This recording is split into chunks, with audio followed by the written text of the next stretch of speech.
Hello, everyone. Chandani here. Very, very excited and happy to have my dear friend Carol Ann Reid tuning in all the way from Manchester, England. It's 8:30 over there. She has just put her newborn twins to bed, or are they still awake? Still awake, but very, very soon we'll be putting their little heads down. So I know your time is very precious. You're an amazing author. You're the founder of the Warrior Within movement that has erupted into such a beautiful light in England and all over the world, and has created a writer in you and a coach in you, and basically just a wellness warrior all around. And before I go any further with your introduction, I'd love for you to share with us exactly what a mindset coach is and how you fell into this work before we move into the discussion of your incredible little angels that came at such an amazing time in our world today. Carol Ann Reid. Thank you so much. So, mindset coach. So over the years, it was sort of my own experience that kind of opened up the path to, I actually went on to train in life coaching, master NLP, so neuro linguistic programming, and CBT, cognitive behavioral therapy. So I sort of bring a bit of a unique flavor, I would say, because I merge them together. And that's kind of what I've gone on to create products around, and services, and the movement, really, the book, which was inspired by that. What was the thing that made you want to ask questions about the meaning of life? On the Chandani Conversation series, we are introducing visionaries, professionals, people, stories of how we have orchestrated and designed our lives and why we do what we do. So what was the most compelling thing what were you doing before you started doing this? Maybe we can start there. So before all of this, I was actually a singer, and singer and dancer. So I would travel like all over, doing tribute shows and lead female vocalists. And I found where it sort of first began was, even though I was this uber confident woman on stage and in front of thousands of people, I would be in my element on the outside. But inside, I would torment myself. What if you fail? What if you go wrong? What if this is your last show? What if? And it was always second guessing myself. And even back when it was a professional job, I would always sort of say, I kind of blag it. And I always put myself down, and I just kind of presumed that everyone felt like this on the inside. But lo and behold, no, it wasn't true. And probably the biggest pivot was when I sadly lost my stepdad to suicide. And I realized that we had no idea it was coming. He would do the same thing, as in like paint a big smile on his face, bottle everything, and none of us, like I said, saw it coming. So again, that was like, oh wow, what goes on in our minds is the like epitome of our life. And I went on this internal journey to discover what it takes to transform that, and then just absolutely just fell in love with helping other people sort of uncover what it is that might be holding them back, or you know the little voices in our heads that can easily talk us out of things. How do we manage that ourselves without feeling the need to put a mask on every day? So it was I call it mortality motivation, that so many people go through those springboard moments when you hit rock bottom, and it's like, okay, I'm gonna stand back up and I want to come bigger, heavier, harder. And that's kind of what pivoted it for me. So that was your pivotal moment. That was the crossroads for you, a moment of realizing that what you felt on the inside was not who you were on the outside. And I think myself as well, growing up in England and most cultures around the world, we have been conditioned to feel one way on the inside and then do something else on the outside in order to be proper, or Yes. to be accepted, or to be understood or valued. And this concept of authenticity of who we are is sort of a modern concept that has its ability to be a little cliche at times, but Yeah. when you peel off all the layers, there is a massive movement around becoming authentically ourselves across the world, especially in England and in America at the moment. So it brings me to the conversation of, so you had this realization, you've become this advocate and this role model for authentic truth, authentic being. And from that comes an array of tools and services in order for people to develop those strengths and those characteristics and to peel away the conditioning. For you, when I met you, I met you in England at one of our workshops, our wellness workshops, and we got to know each other, and I got to know a little bit about your work and the drive and the passion you have to create wellness tools and practices, to be the voice of healing and support, no matter what is happening in your life. How do you preserve that energy within yourself when so many things are at play, when so many conflicts come? Like, for example, you became pregnant right before COVID-19 hit. How do you keep on doing what you do when you are faced with challenges in your life or with circumstances that could possibly segue you into something completely different? What motivates you to stay within the foundation of being this wellness warrior that you are? Oh, I love that. So I would say I've created almost like, I call it a mindset menu now, because I used to be a part of, the 5 a.m. club, get up every morning and have all these rituals that I would have to stick by. And what I've actually found over the years, I always say, we'll be open and honest here.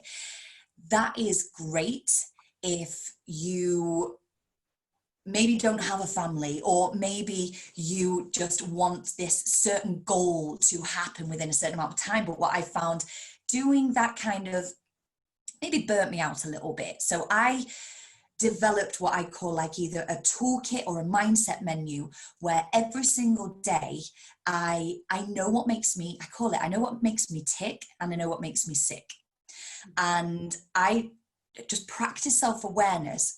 How am I feeling? So I'll constantly pause, whether I'm in the middle of tandem feeding twins, I've got my hand here, or I'm about to give like a talk last night online, doing this wonderful, sharing this space with yourself tonight.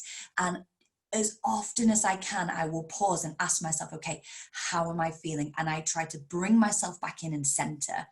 But that took practice. It takes strengthening self-awareness. I would say that is the number one thing, is to be aware of your energy level, be aware of the voice in your mind, be aware of where your energy is going. Is that, like I say, the things that make you tick? If so, your energy is just going to stay up. Or is it the things that make you sick? And I've been there, and it's not nice. So it's a constant daily check-in throughout the day, I would say, that kind of keeps me focused, grounded. And the bigger picture, it's as if just this fire, it's sometimes hard to even like put my finger on it. And I'm sure you're exactly the same, and you no doubt speak to loads of people who have this. It's like this fire got lit, and every single day I do as many things as I can to like fan the fire to keep it going.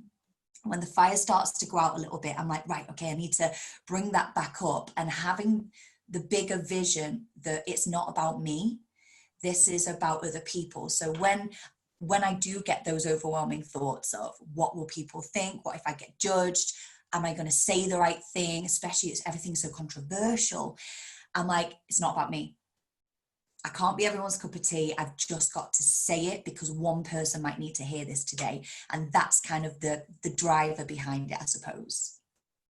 That's exactly, I always use that term. You can't be everybody's cup of tea. And we've heard that in England growing up for so many years. And when we actually pay heed to what that means, it's actually very liberating, because it gives you a sense of a courage that is unshakable when you get to that place. Yes, So absolutely. I remember the day you shared with me that you were pregnant, and at that moment you hadn't even known you were having twins. No. You just shared with me you were pregnant, and you were asking my Ayurvedic advice, and we were speaking about that, and you were researching and reading, and you were excited, and then all of a sudden you were completely surprised that you were not giving birth to only one healthy baby but two. So, Yeah. and that was right before COVID, right? Because yeah, that was before.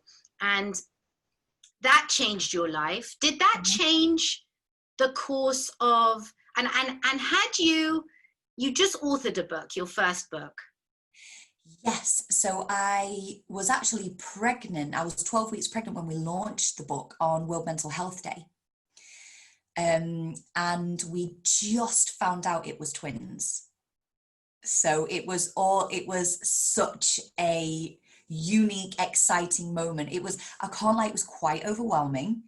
Because we've been trying for 6, maybe 7 years naturally, and we'd gone to the doctors just to sort of have all the checks and everything. And I mean, being a mindset coach, I know the power of what we think.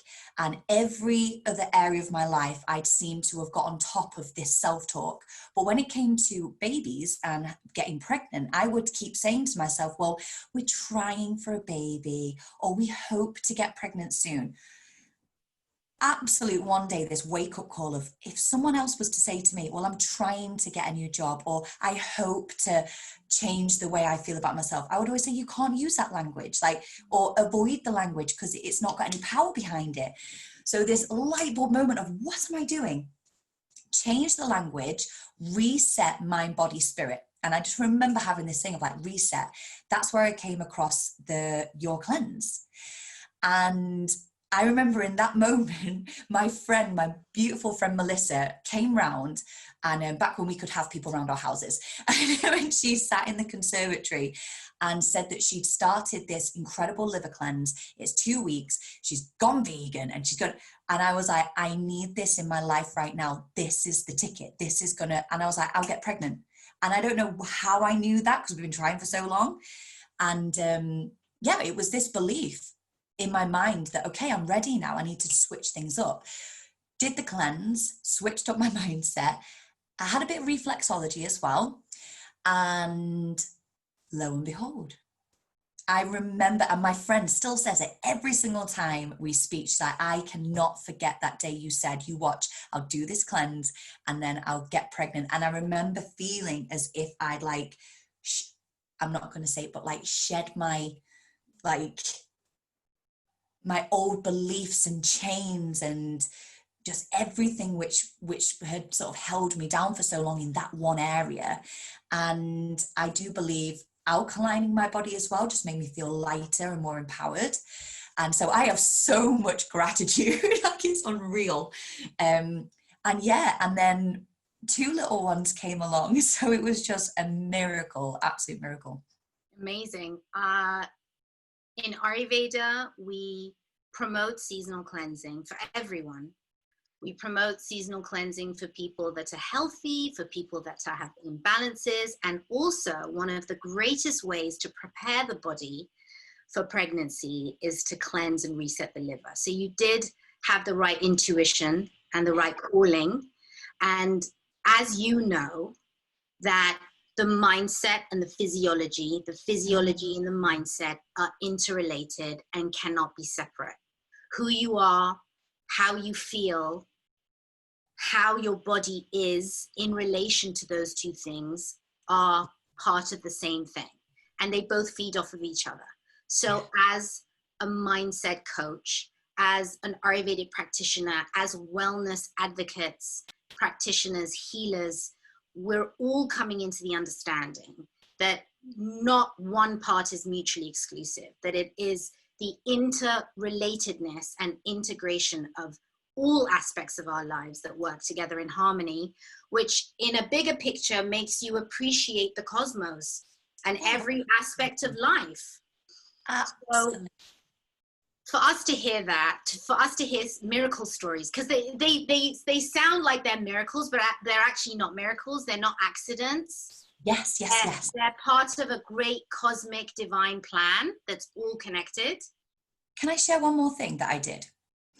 So after I'd done the cleanse, I'd switched up the not trying anymore. The language that I changed it to was I'm welcoming in. And it was I'm welcoming in a soul.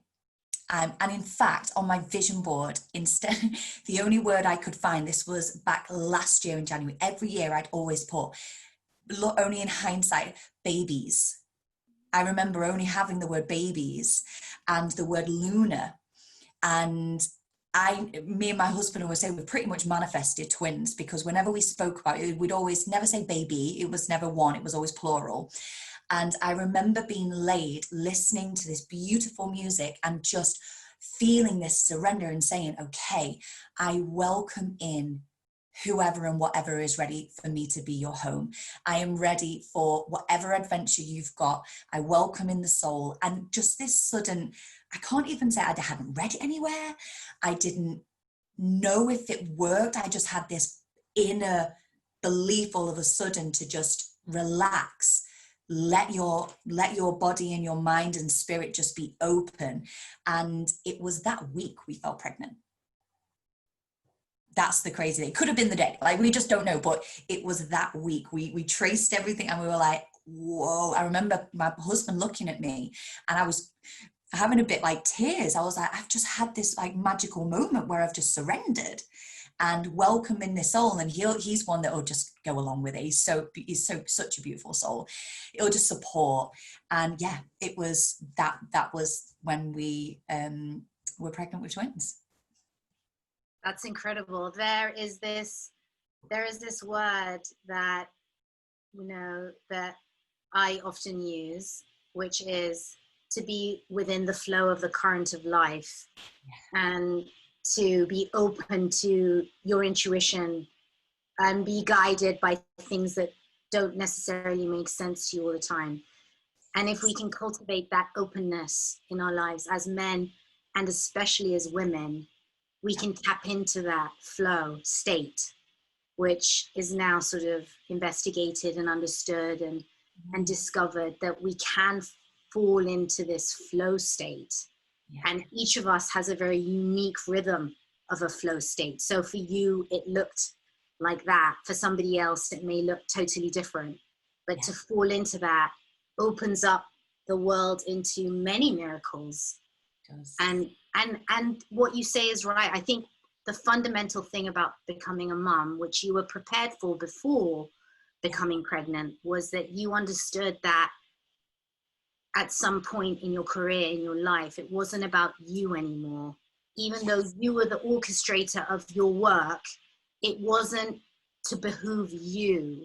It was to behoove and serve the greater good, the greater world. And being a mother is exemplary of that. I mean, that's all we do, is serve our children for the greater good. How was it for you when I was in India at the time when the COVID sort of mania happened in March? Yeah. And I know that in America and in England, it was sort of around the same time. I think it happened in America a bit sooner than in England, but it was sort of around the same time. You were 7-8 months pregnant by that time, I think. So we had the boys on the 16th of March.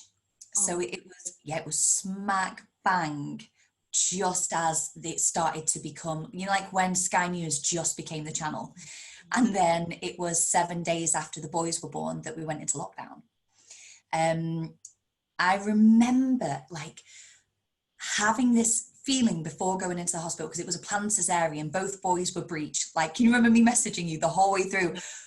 The boys, they basically stood up. They were both like started transverse and then just stood up the entire time. So there was no way I could have a natural birth. So we had a planned cesarean, and I was very calm about it actually. When I actually reflect back, sort of considering, but I remember having this feeling of go in and get home as soon as you can. That was like, I don't know what it was, and it wasn't really spoken about in the hospital at that time. But in the 48 hours we were there, that was the ward, the maternity ward actually shut down a matter of days after. We were the last, or one of the last days that they did the cesarean sections. The second night there was like one or two midwives on the ward. It was eerie, and they were just under so much pressure. Like, I went in very calm, and then the second night, my last night there, I just remember saying to the boys, I'd never changed a nappy before, I realised. Like, until the night I was left on my own. And it was quite I'm going to use the word probably a traumatic cesarean section, because I lost like 3 litres of blood, had to have transfusions and all that kind of stuff, just because my belly was so big. And I just remember making this pact with the boys in this little side room that, okay, I have no idea what I'm doing, but we're in this together. I was crying. It's like, no idea, but we're going to get through tonight. And I promise, like, we're going to be okay, because it was the most eerie thing. And I just pretty much stayed up all night, just like, it was just this protection mode. And then the next day, my husband came through the doors with these like homemade cinnamon rolls, and he thought I was there for like the week. And he walked in, and I was like, we're going home today. That was like the first words I said. I was like, you should have seen his face. I don't think we can do that. I was like, yeah, we're going home today. And again, just following the intuition, and we went home, and then everything shut down.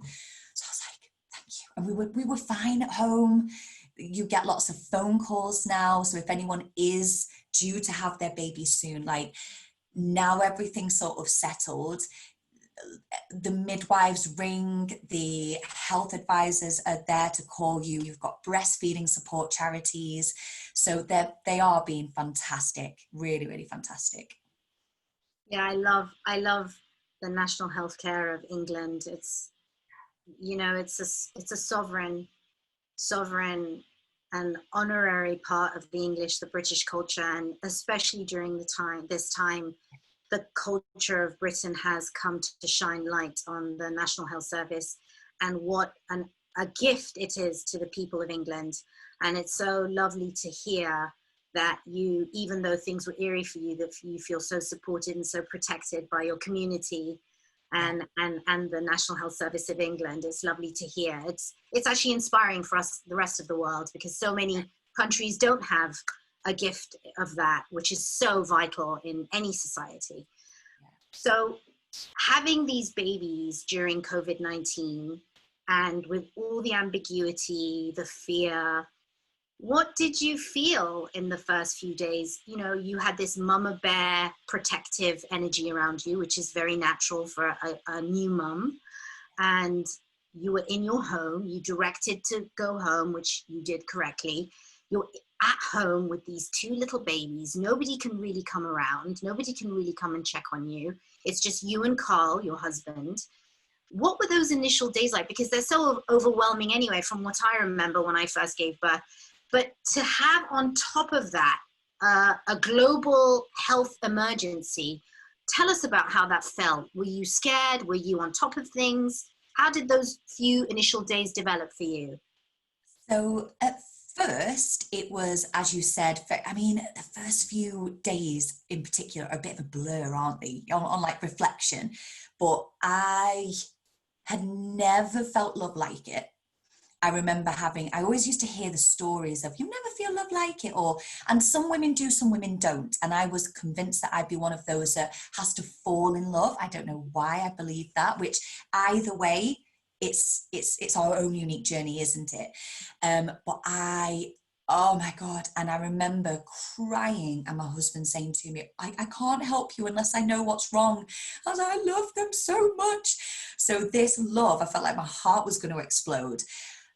But it would literally go from focusing on this love feeling, and all of a sudden like uncertainty. And then it flipped back to love again. And then it would be, I'm so excited to introduce these beautiful babies to my nana and granddad. Oh wait, I don't know if I can't. And everything that I'd planned, the baby massage classes, I mean, both my parents are NHS workers, so they were instantly out of the equation. They weren't able to come round. So when I was first sort of told that like my dad wasn't able to come round, I absolutely cried my heart out. I was just, I was genuinely like really, really devastated. And he said, you can't go to your grandparents' house because you've been in hospital, you might have contracted something. And we didn't know if the coronavirus impacted infants or children. So it was just this unknown. And I at first was watching a lot of the news, which, knowing from being a mindset coach, is not good. Like everything on it is fear driven, isn't it? So when I had a word with myself after about a week, thinking these babies, even from that age, will start imprinting. So I had a bit of a shake off. I remember having a word with myself in the shower, in fact, and saying, right, no more news. This is fear driven. You know this stuff. You do not want this imprinting on the babies. So yeah, it would switch almost hour to hour. And there was a lot of self-management of, you are safe, you are healthy, lots of crystals. There was crystals, still is, all over the house, just for sort of energy protection. So yeah, it would be a mix, very overwhelming, I'd say. I remember for us, it was overwhelming. So I couldn't imagine. That's why I wanted to invite you on, not only just because you gave birth to these incredible little beings during this time, but as a wellness coach, as a mindset coach, as somebody that's dedicated their life to helping, healing themselves and the world. How did you manage a crisis like this with something so extraordinary happening in your life at the same time? And I think it's reassuring for other mothers or other individuals, parents that are going through similar challenges, to know that there's always a way for us to choose our way out of any circumstance that is overwhelming and challenging. What was the thing that made you feel like the kids were going to be okay? Was it just a deep, even though there was no scientific evidence at that moment that you were going to be okay, the babies were going to be okay, your friends and family were going to be okay? What was the driving force that made you feel that everything was going to be okay? Was it just like a deep intuition, or did you really have to do some things to get you into that place of being positive and fearless? It would be the constant reminding myself that our thoughts can become things, and almost recognizing, if I was to give energy, and because I've done it in other areas of my life, I manifested the twins, or I managed to bring those things in, and I've had negative experiences in my life from thoughts, feelings, focus, and really positive things. So I'm very aware of that. And I remember thinking to myself, okay, if I begin to feed into this, what happens, and exploring all the negative scenarios, the what ifs, the fear-driven side of it, that there's a high chance, if I'm on that vibration, the babies are going to pick up on that. I might end up poorly, the babies might end up poorly. Before I know it, I'm back in hospital. That is sort of the path which could lead down if I was to go down the fear-driven path. So I remember thinking, okay, silver linings. Every single day I would try to find at least one silver lining. And whether that would be, my husband got furloughed the day he was due back in. So if there's any silver lining for us, he's now just seen the boys turn 12 weeks. Like, that's just almost unheard of. So every day I count my blessings. He's seen them smile, and the sort of the fourth trimester, reminding myself the power of the fourth trimester. So many of us women sort of get the pressure to make ourselves look right a week later and have the guests round and we make the cups of tea. And whereas the old traditions, the ancient traditions, would be the first 30 or 40 days, it's mother and baby, or mother, husband, or partner and baby, and nurture. And it's not just the baby, it's nurturing mum as well. So I was really blessed to be able to actually do that.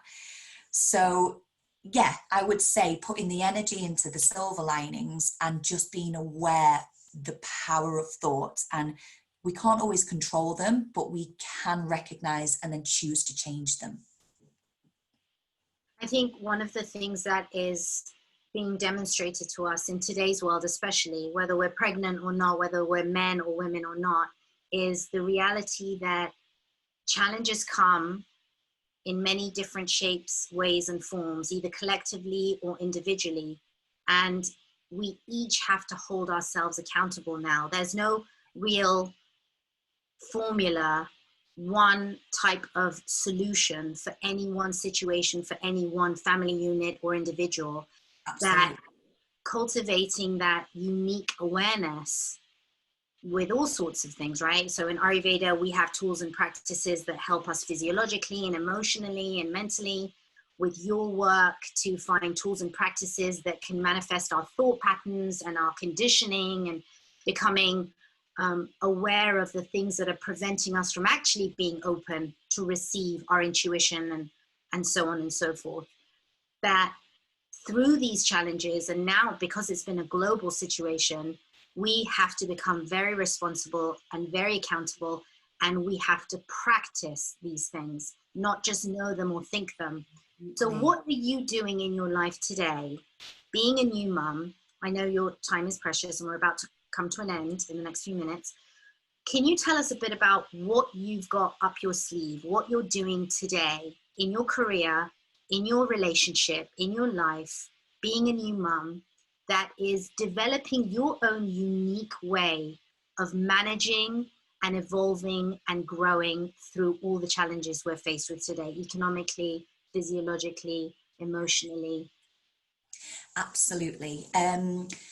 I'd say probably my biggest focus from when we first found out we were pregnant all the way through, and I would almost say growing life and developing that, if you're in business, there's a lot of similarities there, because it's nurture, it's kindness, it's risk taking, it's learning on the go. Like I always say, half the time me and my husband get to the end of the day and we're like, made it, we've got through another day, like yes, we're winning today.